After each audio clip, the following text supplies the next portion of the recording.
সকল ভাই ব্রাদার, তো আজকে আমরা ভিএফএস গ্লোবালে গেছি তাদের কিছু দুর্নীতি সম্পর্কে তাদেরকে অবগত করতে এবং তারা কী প্রিপারেশন নেয় এটা জানার জন্য। তো অ্যাপয়েন্টমেন্ট নিয়ে কথা বলবে আমাদের আরেক রহমান, শুধু অ্যাপয়েন্টমেন্টে যে দুর্নীতিগুলো আছে এটা নিয়ে কথা বলবে। সমস্ত দাবি দেওয়া আমাদের 23-24 পর্যায়ক্রমে ক্লিয়ার করতে হবে, এগুলো নিয়ে আমাদের মেহেদি ভাই কথা বলবে।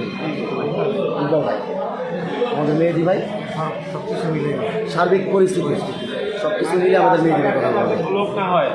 এবং আমাদের সহযোগিতা আছে আমাদের দেলোয়ার ভাই, আজকে সারাদিন অনেক কষ্ট করছে মাঠটারে উনি গরম রাখছে ইনশাল্লাহ। আর এই আমাদের আছে আশিক গাজী ভাই, আমাদের গাজী সুমন ভাইয়ের ছোটো ভাই। কথা বলবো রিটার্ন পাসপোর্ট, স্ক্রিন পাসপোর্ট সব নিয়ে। জি, আমাদের মূল যে দাবিগুলো সেটা হইতেছে 23-24 পর্যায়ে ক্লিয়ার করতে হবে, কত দিনের মধ্যে নিষ্পত্তি করতে হবে, তার একটা লিখিত দিতে হবে, লিখিত বক্তব্য দিতে হবে, নোটিশের মাধ্যমে দিতে হবে। এবং অ্যাপয়েন্টমেন্ট নিয়ে যে সমস্যা, আপনারা হতাশ হওয়ার কিছু নাই, এবং 23 এবং 24 এই দুইটার মধ্যে কিন্তু আপনারাই পড়ছেন। আপনারা 24 সালে ওয়ার্ক পারমিট পাইছেন, তারপরে স্পেসিফিকভাবে আপনাদের কথাগুলো বলার জন্য আপনার ভুক্তভোগী বিশেষভাবে নেওয়া হয়েছে। যারা বাইরে আছেন বা এখানের বাইরে আছেন, আমরা বলতেছি আপনারা কেউ মনে করেন না যে আপনাদের কথা বলা হবে না। ফ্যামিলি, অ্যাপয়েন্টমেন্ট, স্কিম, তারপর রিটার্ন পাসপোর্ট সবার কথা বলা হবে। আপনারা সবাই এই আন্দোলনের সাথে জড়িত। এবং একটি ভালো খবর, ভালো নিউজ হচ্ছে আমাদের জন্য, আমাদের যে আইন শৃঙ্খলা বাহিনী আছে সে ভাইরা খুবই ধৈর্য সহকারে এখানে আছে এবং আমাদেরকে খুব ফ্রেন্ডলি ব্যবহার তারা করছে।